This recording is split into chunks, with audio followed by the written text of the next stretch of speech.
도리천궁에서 신통을 놔두다. 이렇게 내가 들었다. 한때 부처님이 도리천에 계시면서 어머니를 위하여 설법하셨다.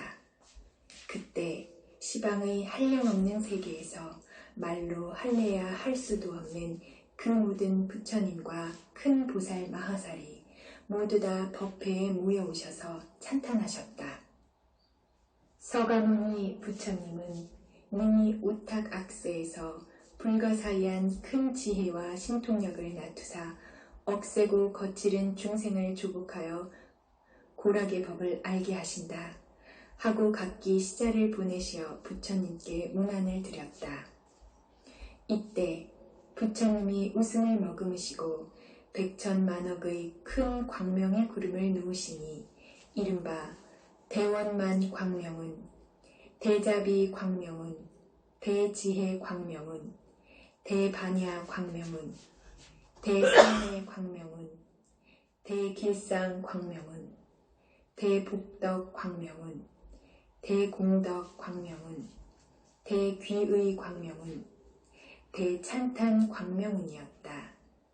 이러한 말할 수도 없는 광명의 구름을 놓으시고는 또 여러가지 미묘한 음성을 내시니 이른바 보시 바람이름, 지게 바람이름, 인욕 바람이름, 정진 바람이름, 선정 바람이름, 지혜 바람이름, 자비음, 희사음, 해탈음, 무르음, 지혜음, 대지혜음, 사자후음, 대사자후음, 운매음, 대운매음이었다.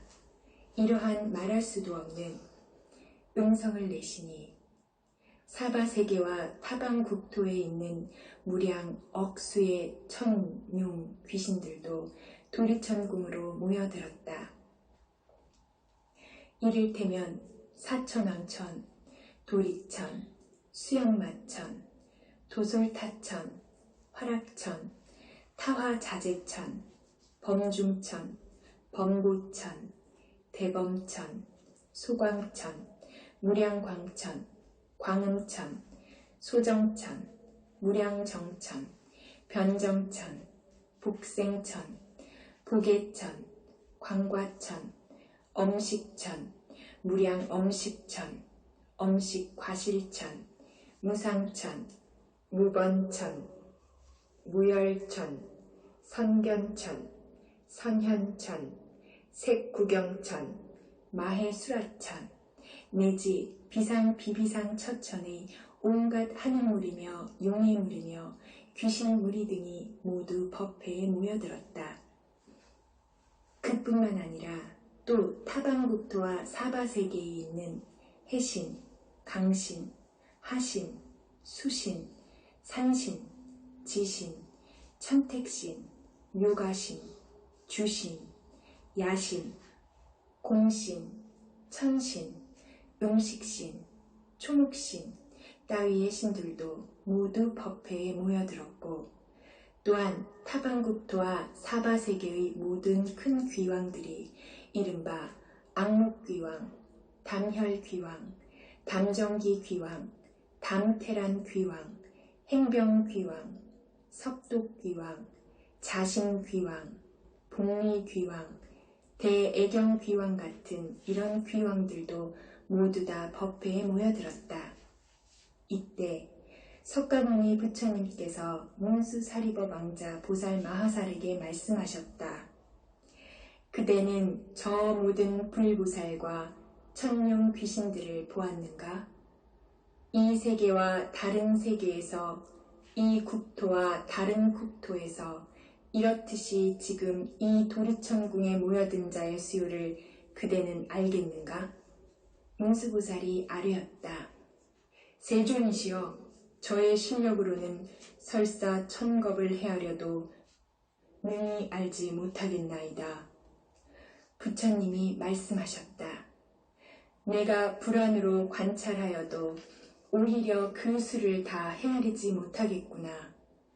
그들은 모두 다 지장보살이 오랜 겁을 지내면서 이미 제도하였고 지금 제도하고 앞으로 제도할 자들이며 또 이미 성취시켰으며 지금 성취시키고 앞으로 성취시킬 자들이니라. 문수사리가 부처님께 아뢰었다.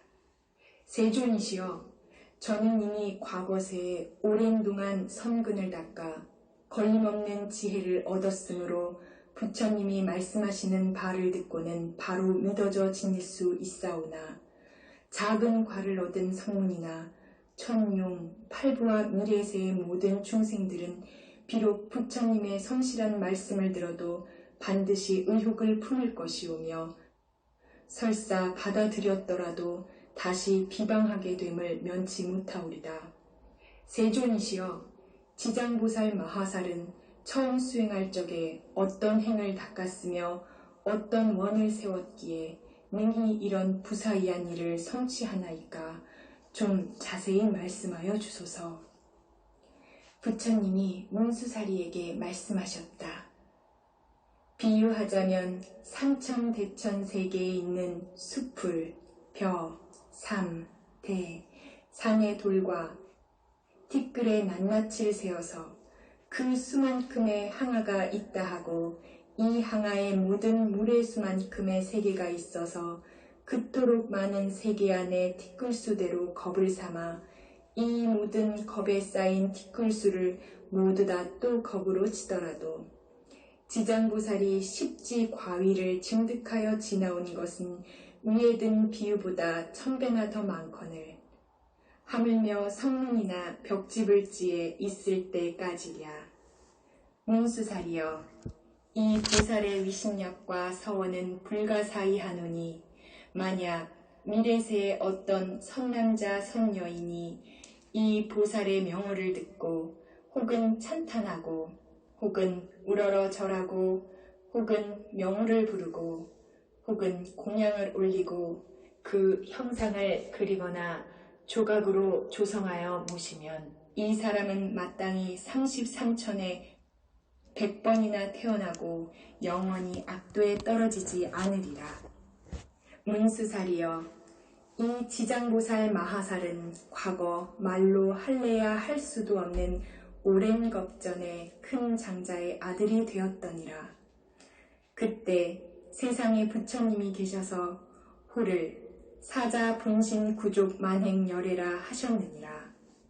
그때 장자의 아들이 부처님 상우가 천국으로 장엄하심을 보고서 그 부처님께 어떤 수행과 서원을 세워야 이런 상우를 얻나이까 하고 여쭈었다. 이에 사자분신 구족 만행 열애께서 이 몸을 얻고자 하거든 마땅히 오랫동안 온갖 고통받는 중생들을 건져주어야 되느니라고 일러주셨더니라. 문수사리여, 그때 장자의 아들이 맹세를 하되 제가 이제부터 미래세가 다하도록 헤아릴 수 없는 겁에 저 죄고받는 육도 중생을 위하여 널리 방편을 베풀어서 다 해탈케 하고서야 제 자신이 불도를 이루리다 하고 저 부처님 앞에서 이 대원을 세웠나니라. 그로부터 지금까지 백천만억 나유타의 말로 할 수도 없는 오랜 겁을 아직도 보살로 있느니라. 또 과거 생각도 할 수 없는 무량 겁전에 그때 세상에 부처님이 계셔서 호를 각화정 자제왕 열애라 하셨는데 그 부처님 수명은 400천만억의 무량한 겁이었다. 그 부처님 상법 시대에 한 바라문의 딸이 있어서 숙세에 닦은 복이 매우 깊고 두터워 여러 사람으로부터 흠모와 존경을 받았으며 행주 좌와의 모든 하늘이 옹호하였더니라. 그러나 그의 어머니는 사도를 믿어서 항상 산보를 가벼이 여겼으므로 그 딸이 여러 가지로 방편을 베풀어 어머니께 권유하여 바른 지견을 내게 하였건만 그 어머니는 온전한 믿음을 내지 못하였고 오래지 않아 목숨을 마쳐 혼신은 무간지옥에 떨어졌느니라. 그때 바람은녀는 어머니가 살았을 적에 인과를 믿지 않았으므로 헤아리건대 업에 끄달려 필경 악도에 떨어졌으리라 짐작하고 드디어 집을 팔아서 좋은 향과 꽃이며 여러 공양구를 두루 구하여 먼저 부처님의 탑사에 가서 크게 공양을 올렸다.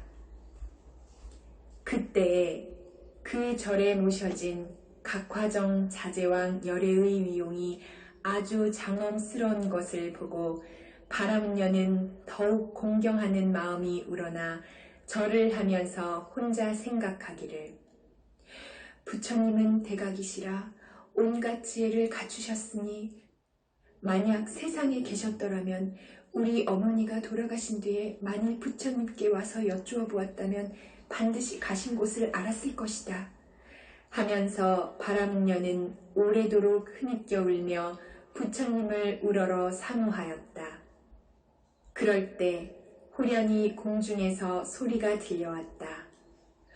우는 자여, 성녀여, 너무 슬퍼하지 말라. 내가 이제 내 어머니의 간 곳을 알려주리라. 바람은녀는 공중을 향하여 합장하고 여쭈었다.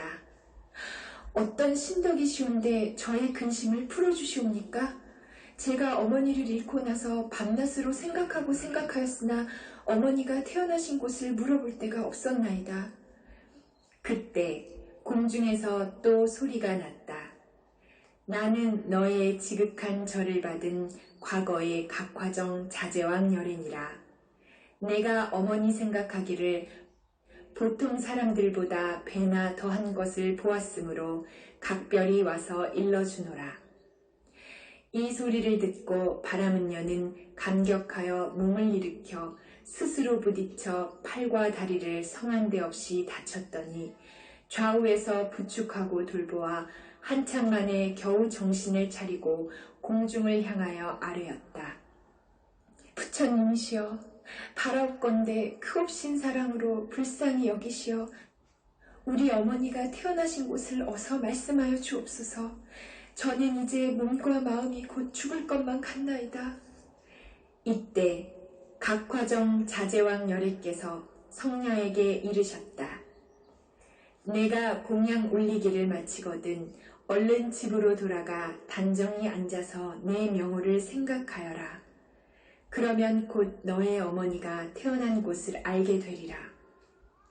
바람은녀는 절을 마치고 곧장 집으로 돌아와서 어머니가 그리워 단정히 앉아 각화정 자제왕 열애를 염하면서 밤낮 하루를 지냈는데 갑자기 보니 자신이 한 바닷가에 와 있었다. 그 바닷물은 펄펄 끓어오르는데 험악한 짐승이 들끓고 더구나 그 몸뚱이가 모두 쇠로 되었고 바다 위를 날아다니며 동서로 마구 달리고 있었다.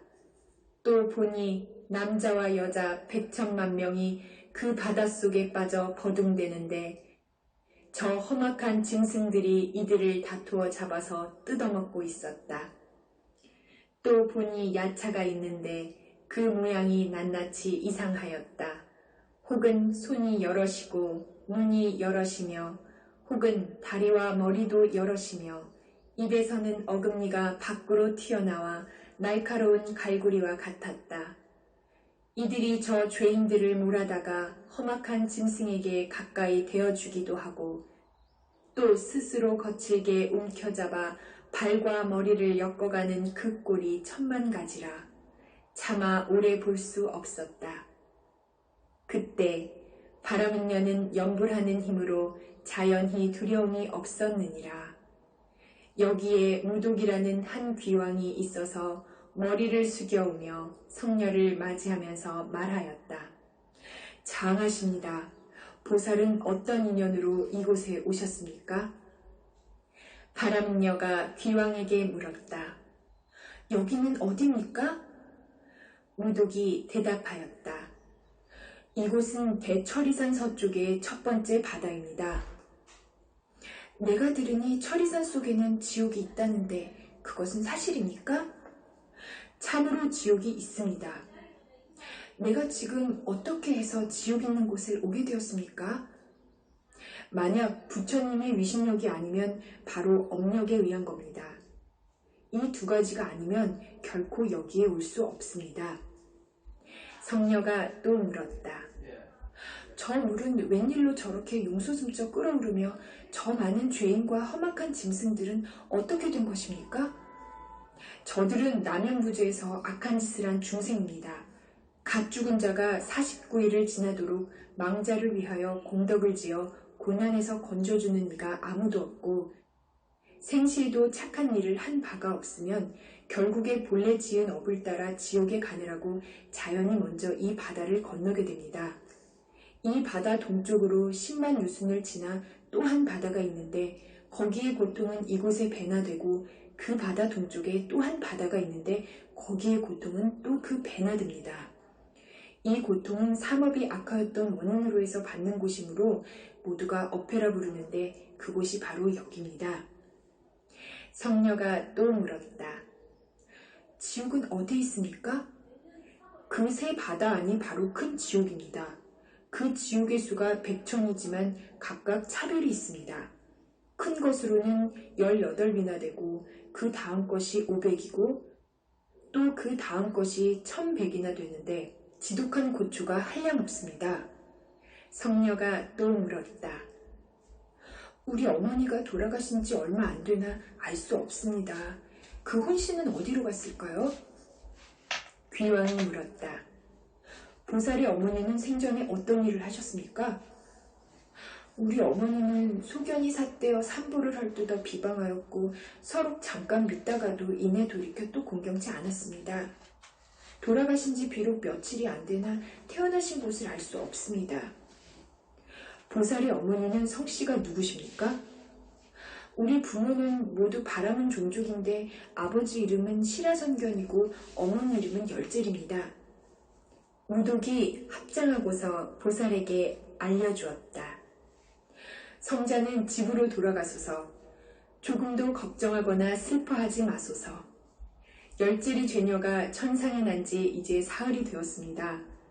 효순한 자손이 어머니를 위하여 공양을 올리고 복을 닦아 각화정 자제왕 열애의 탑사의 보시한 공덕으로 보살의 어머니만 지옥에서 벗어난 것이 아니라 그날 이 무간지옥에 있던 죄인들은 모두가 함께 천상에 태어나 낙을 누리게 되었습니다. 귀왕이 말을 마치고는 합장하고 물러갔다. 바람녀는 꿈결같이 집으로 돌아와 이 일을 깨닫고는 곧 각화정 자제왕 열애의 탑상 앞에 나아가서 큰 서원을 세우기를 바라옵나니 저는 미래겁이 다하도록 죄고에 허덕이는 중생에게 널리 방편을 설하여 해탈시키겠나이다. 고 하였느니라. 부처님이 몽수사리에게 또 말씀하셨다. 그때의 귀양인 무독이란 자는 지금의 제수보살이고 바람녀는 바로 지장보살이니라.